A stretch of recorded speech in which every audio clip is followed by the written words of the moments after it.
This is Eric from Pack Hacker, and today we're taking a look at the Rolling Square Tau 2, which I've been testing for the past 2 weeks.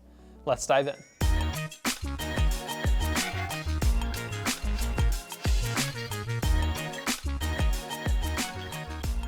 So if you aren't familiar with what this is, it is a keychain battery bank. And to just show you the first iteration real quickly, this is what the first one looked like, and there are quite a few improvements. And there were a few things we didn't like about this, and some of those have been addressed in this new one. And I'll talk about those when we go through them here, but just wanted to show you a quick side-by-side. I think this one looks a lot nicer and just a bit more polished. It is a little bit wider, a little bit shorter too, but just generally feels a little bit hulkier, bulkier, whatever you want the word to be. So basically how this works is you have a little eye here, and you attach this to a jump ring or your keys or really whatever you want to attach it to, and you carry it around with you. I almost took it off the screen there, sorry. And then you have a little mini battery bank with you at all times. This is 2,000 milliamps, so not a huge battery. It's more of a topper than anything else. But compared to the 1400 that the last one had, I think this is a pretty good step up. But compared to some other battery banks on the market, I think some people might feel a little let down by that size. But as long as you realize what it is for, it's a topper, it's not supposed to give you a full charge, I think that you'll be happy with it. So one other thing about the Tau is that you can use this kind of as like a digital business card, and you can scan a phone with it, or a phone can scan it, and then all of your contact information would go with it. They also include, let me grab these, a QR code, which you can attach here on the back, and then if someone finds this, they can scan it, and they'll have your information to get it back to you. So if it gets lost, in theory, it can find its way back. So this is also, it seems counterintuitive, but this is where you uncap the cables. So I really pulled this thing to see if it would come off, like to try and get it to come off, like if it got stuck on something, but I have not been able to do it. I know it looks probably pretty silly, but I put it when I was on my jump ring. I was flinging it around, and it only came off one time, and that was when I was like literally throwing it. So as long as you're not, literally throwing it, you should be okay. But we've got a USB-C right here. So short cables, so not anything super long. Then we also have a Lightning over here, and it doubles, I'm not sure how well you'll be able to see it, as a micro USB. So that takes a little while to get used to plugging it into micro USB, but you have the three main ports here with the USB-C, Lightning, and micro USB. So you can charge this device with the micro USB, the USB-C, and then all three of these will charge devices. So you can also do pass-through charging, where this is plugged into a battery bank, and then you charge like your iPhone with this or something like that, or if you have headphones that are micro USB. But the main charging system, let me grab it, over here is this magnetic wall mount. So essentially what you do is you attach this like this, and then you attach it to your wall, and you have your keys hanging down because you'll have the bottom cap on there.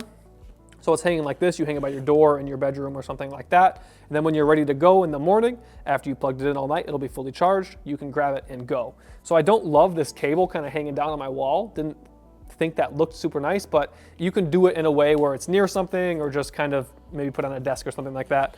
But you don't have to bring this with you when you travel, again, because you can just charge with the USB-C that is attached right here. So overall, pretty happy with the upgrades. I really like this better than the metal attachment where you have to kind of pull it over to get your keys on. Didn't love that. And the form factor is a little bit better, but it does feel a bit bulkier, and the charger I think looks a lot nicer too. This is the older charger. So overall, I think it looks a lot better. One of the issues that I personally have with it, I think other people have with it too, is it does still have a pretty small battery. And for the size, I feel like it should be a little bit bigger. But again, I mean, look how small it is.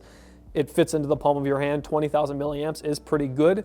But just when you're putting it in like your pants pocket and stuff like that, it can feel a little bit bulky. And then to only get 2,000 milliamps out of it, I don't know if I said that wrong earlier, but just some users may be deterred by that. So you're only gonna get, on the smallest phones, you're gonna get maybe half of a charge out of it.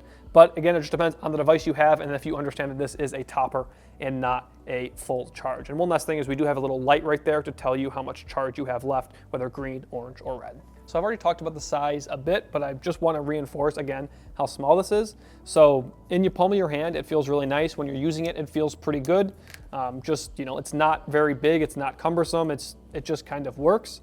But when if you're wearing like skinnier pants or something like that, or like if you have joggers or something like that, even like sweatpants, it can feel a little bulky in your pocket, especially if you have like a car key fob on your keys as well. So if you have just a couple keys and then this, it feels fine. But if you have a couple keys, a key fob, maybe a bottle opener or something like that, and then this, it's gonna feel very bulky in your pants pocket. And that's not really this thing's fault.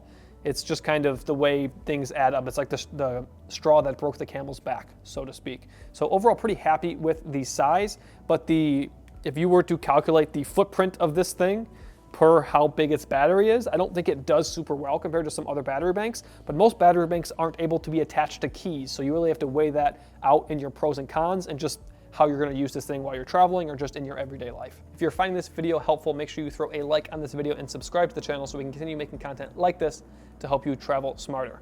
But probably one of the other most popular, I would just call them like battery topper battery banks, is the clutch charger. So as you can see, this thing footprint-wise has a much smaller size than the clutch charger, but for me personally, in the way that I travel and go about like my business on a daily basis, this is easier for me because I have my keys. I have a Chum Surfshark wallet and my keys are attached to that, and this doesn't really fit inside of there.